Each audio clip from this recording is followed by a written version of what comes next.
Dan kita tahu kita nggak ngomong, kita pintar. Jadi kita bawa kepada Tuhan dan kita bilang, Tuhan tolong tanda tangan, tolong all the support. Dan Tuhan katakan, aku mau pakai cara yang baru. Saudara, iblis bisa memakai masa lalu kita untuk menghalangi kita untuk menerima masa depan kita. Saudara, saya ingin cerita pada masa pandemi ini, saudara, saya percaya apa yang saya ceritakan ini tidak unik cerita yang saya dengar, tapi saudara punya versi masing-masing.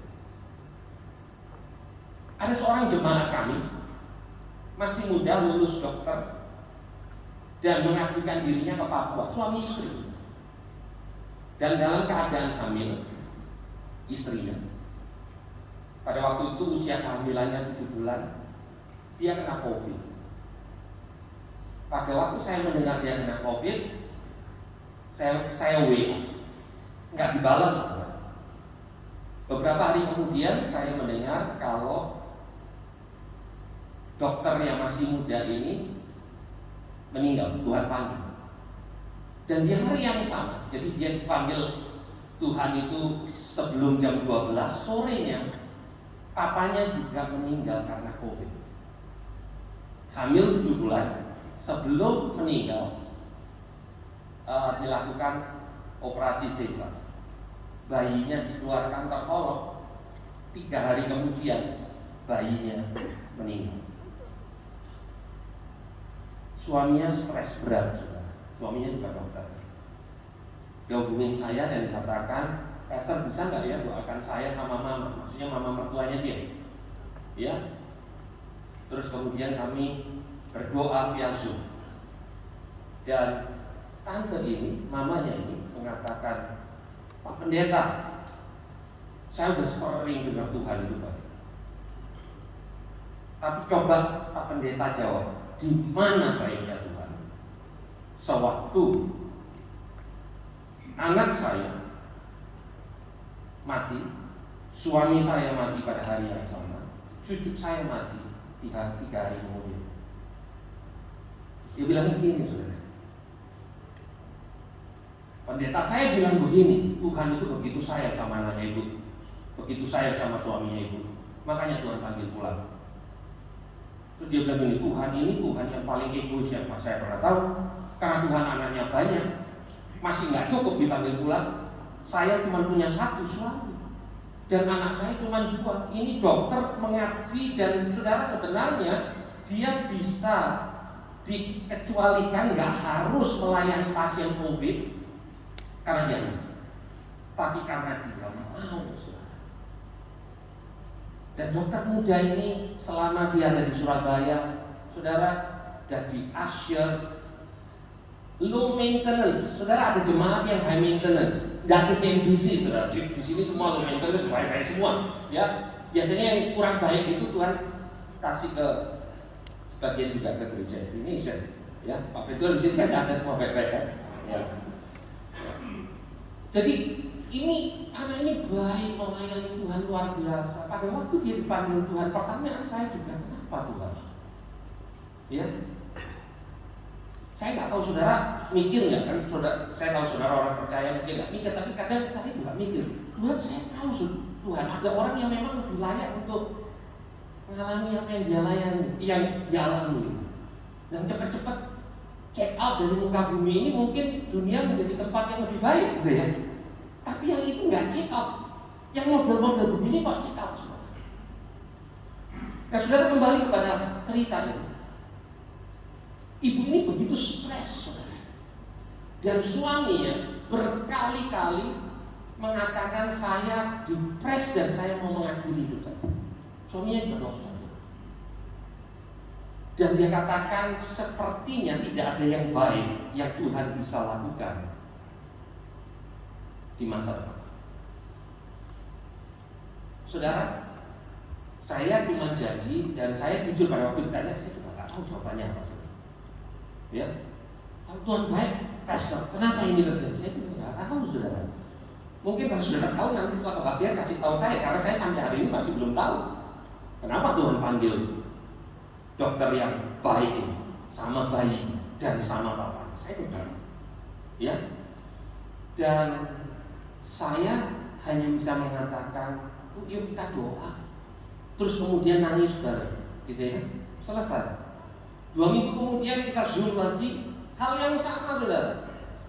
Saya berpikir 2 minggu lagi mungkin saya dapat jawabannya, nggak dapat. Terus-terusan nggak dapat.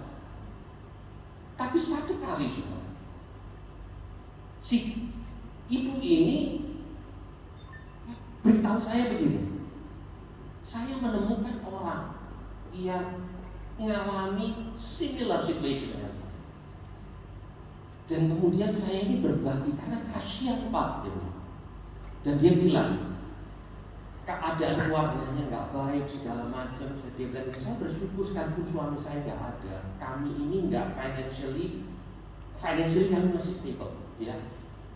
Tapi ini jadi dia mulai bantu temannya yang satu kota dengan dia, yang mengalami keadaan yang mirip dengan dia.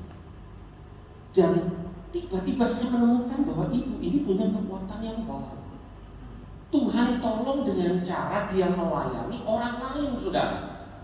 Saya tidak pernah kepikir bahwa ibu ini, dan dia menyemangati dan dia bilang begini. Bahkan dia katakan begini, kalau ada jemaat yang mengalami seperti ini, saya willing untuk doa sama-sama dia, karena saya sudah lewatin apa yang dilewati. Pak, itu memang pahit, Pak. Tapi kembali, pertanyaan yang dia tanyakan beberapa bulan yang lalu, di mana baiknya Tuhan? Dia sekarang bilangnya begini, Tuhan itu baik. Keadaannya nggak berubah, saudara. Suaminya tetap dipanggil Tuhan. Tapi ada hal yang dia bisa lihat Tuhan lakukan. Sekalipun ada hal yang buruk terjadi dalam hidup. Saudara, masa lalu kita, dan saudara, saya yakin cerita model begini saudara dengar di masa pandemi. Versinya aja beda-beda. Tapi ada banyak perkara yang kita tidak ngerti, dan masa lalu itu bisa membuat kita mengatakan, Tuhan, mengapa harusnya begini, harusnya seperti ini. Harusnya kalau Tuhan punya hikmat saya aja, ada bisa beda.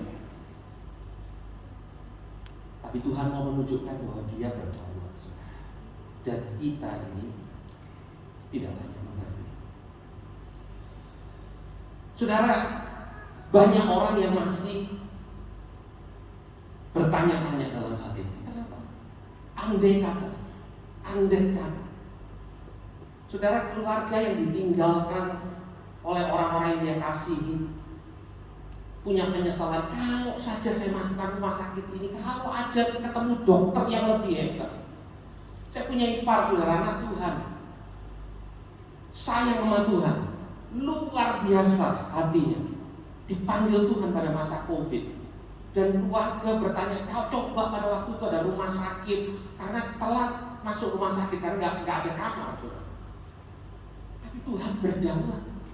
Saudara, kita bisa berhenti dan tetap bertanya kalau saja seandainya, dan kita nggak melihat sesuatu yang baik yang Tuhan lakukan di masa depan.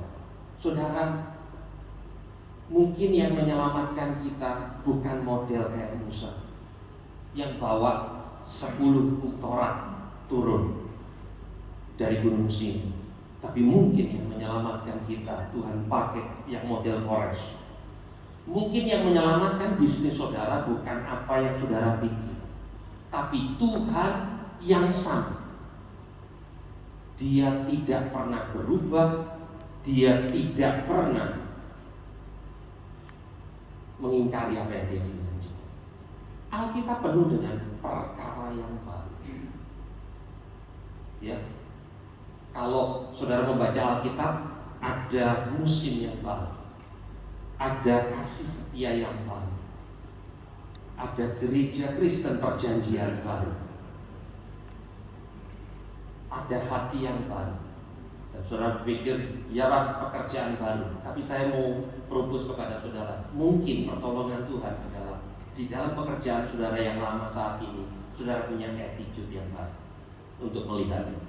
di dalam keluarga yang lama. Saudara, pada masa pandemi ini saya tidak tahu dengan di MDC saya berkali-kali counseling keluarga yang hampir bercerai, saudara.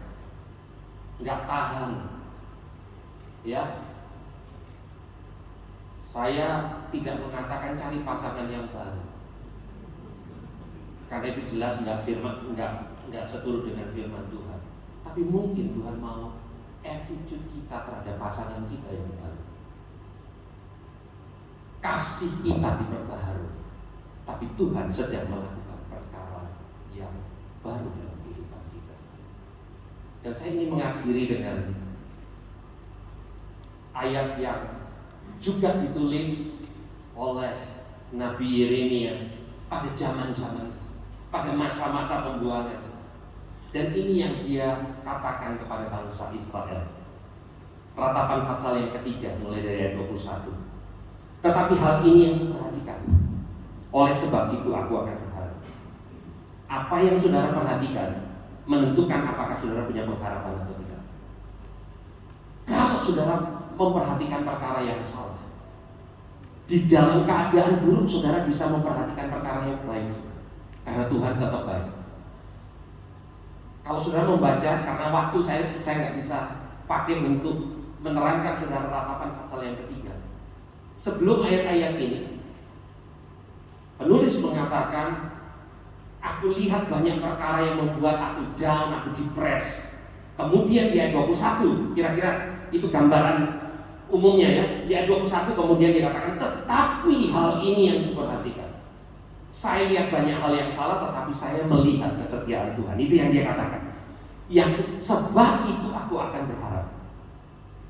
Tak berkesudahan kasih setia Tuhan, tak habis-habisnya rahmat-Nya, selalu baru dia lagi.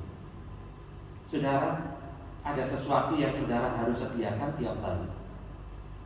Breakfast untuk ibu-ibu, tapi Tuhan mengatakan untuk Tuhan Dia sediakan jauh sebelum saudara bangun pagi dan pagi. Kasih setianya baru, besar kesetiaan. Saudara, saya ingin menutup dengan kesaksian satu jemaat. Dia katakan, Pak, pada waktu saya mengalami keadaan bisnis saya merosot dan lain sebagainya, saya nggak tahu Pak, gimana caranya saya bisa hidup minggu depan, bulan depan. Saya harus PHK karyawan. Dan dia katakan, tiap kali saya hanya confess aja. Saudara, Tuhan itu tahu untuk pimpin anak. Tuhan tahu kekuatan saudara dan saya. Dan dia katakan setiap hari dia bilang, saya katakan kasih setia Tuhan itu tidak baru dia. Tiap pagi dia bangun dengan tekanan, dengan stres, dia confess ayatnya. Dan dia katakan, kalau saya bisa lewati waktu-waktu itu, saya aja bingung. Kok bisa? Saudara mungkin mengalami hal yang sama. Kok bisa? Saudara, karena benar kasih setia Tuhan itu baru ya Pak. Amin. Saudara, apa yang saudara mau fokuskan? Dan Tuhan berjanji ada sesuatu yang baru saudara datang. Saudara, Kores sedang datang. Mungkin bukan Musa seperti yang saudara perhatikan, seperti yang saudara impikan, tapi Kores Tuhan siap.